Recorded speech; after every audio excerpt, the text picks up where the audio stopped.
Olá pessoal, boa noite. Hoje o tema da nossa aula é sistema digestório, tá?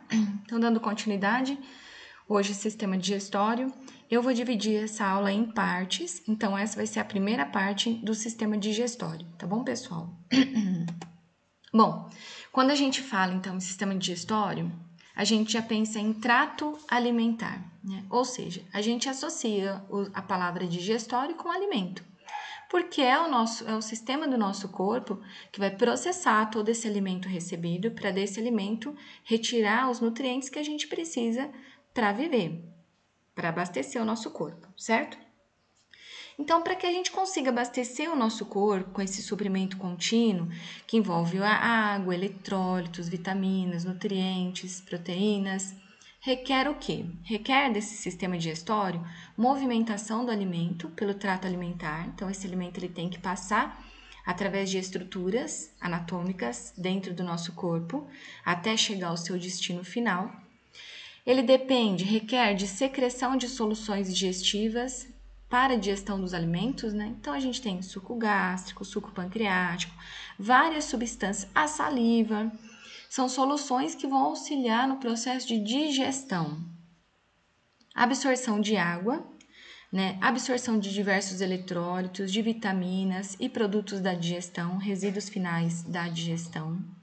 Circulação de sangue pelos órgãos gastrointestinais para transporte dessas substâncias envolvidas. Eu preciso ter sangue, muito sangue, nos órgãos gastrointestinais para que eles consigam transportar todo esse nutriente que vai ser absorvido pelo sistema digestório.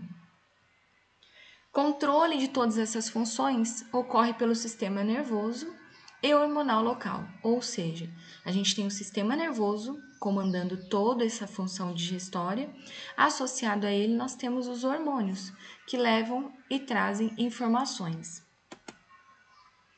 E como é dividido o trato digestório, né? O trato digestório, ele é dividido em estruturas anatômicas por onde o alimento passa, né? Por onde o alimento passa e ele sofre processos digestivos para que ocorra a absorção desses nutrientes. Então, seriam essas estruturas que estão destacadas. Ó. Então, começa pela boca, da boca vem para a faringe, depois esôfago, estômago, depois do estômago a gente vai lá para o intestino delgado, intestino grosso, reto e ânus. Então, essas estruturas que estão destacadas são estruturas anatômicas por onde o bolo alimentar vai caminhar. Ele vai passar para sofrer o processo que a gente chama de digestão. O comprimento de todo o trato gastrointestinal, ele mede aproximadamente 9 metros, tá, pessoal? E associado àqueles órgãos do trato gastrointestinal, a gente tem os órgãos acessórios, que são órgãos que vão auxiliar no processo de digestão. Então, eles estão ali para auxiliar para que ocorra essa digestão com maior facilidade e a absorção desses nutrientes. Então, são eles os dentes, a língua, as glândulas salivares. Depois vem o fígado, vesícula biliar e o pâncreas. Então, esses órgãos são o que a gente chama de órgãos acessórios, porque eles estão auxiliando todo o processo de digestão. Bom, funções do sistema digestório. Lembrem que eu sempre falei para vocês, função é questão de prova. Então, o sistema digestório, assim como outros sistemas, ele tem as suas funções, tá? E quais seriam as funções dele? Primeiro, para que serve o sistema digestório? Para que o organismo, né, tenha aproveitamento de todo o alimento ingerido. Então, para que a gente sobreviva, a gente precisa do sistema respiratório, porque a gente precisa do oxigênio, certo? Para gerar energia. Assim como a gente precisa do oxigênio, a gente também precisa dos nutrientes, que são retirados de onde? Dos alimentos. Então, essa retirada de nutrientes, essa absorção, vem do sistema digestório, tá? Outra função, transformação mecânica e química de macromoléculas. Quando a gente ingere um alimento, esse alimento precisa sofrer uma quebra, porque a gente está ingerindo moléculas grandes. Então, ele precisa passar por um processo de quebra dessas moléculas para que ela se torne uma molécula cada vez menor e dessa forma consiga ser absorvida pelo intestino e transferida para o sangue.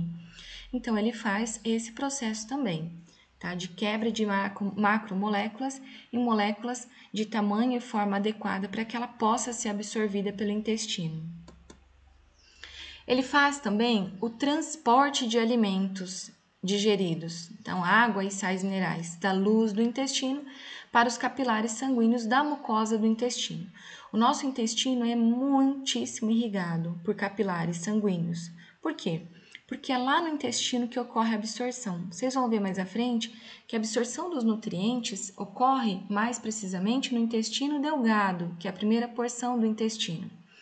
E a absorção de água ocorre no intestino grosso, que é a segunda porção, né? A porção seguinte após o intestino delgado. Então, ele precisa ter muitos vasos sanguíneos, porque ele tem que fazer esse transporte da luz do intestino, da sua mucosa, para a corrente sanguínea através dos capilares sanguíneos, tá? E aí a gente vem para a eliminação de resíduos alimentares que não foram digeridos, que não foram absorvidos. Então, a gente se alimenta e tudo aquilo que sobra daquele alimento que a gente ingeriu, que não vai ter utilidade para o nosso corpo, a gente elimina através das fezes, tá, pessoal? Bom,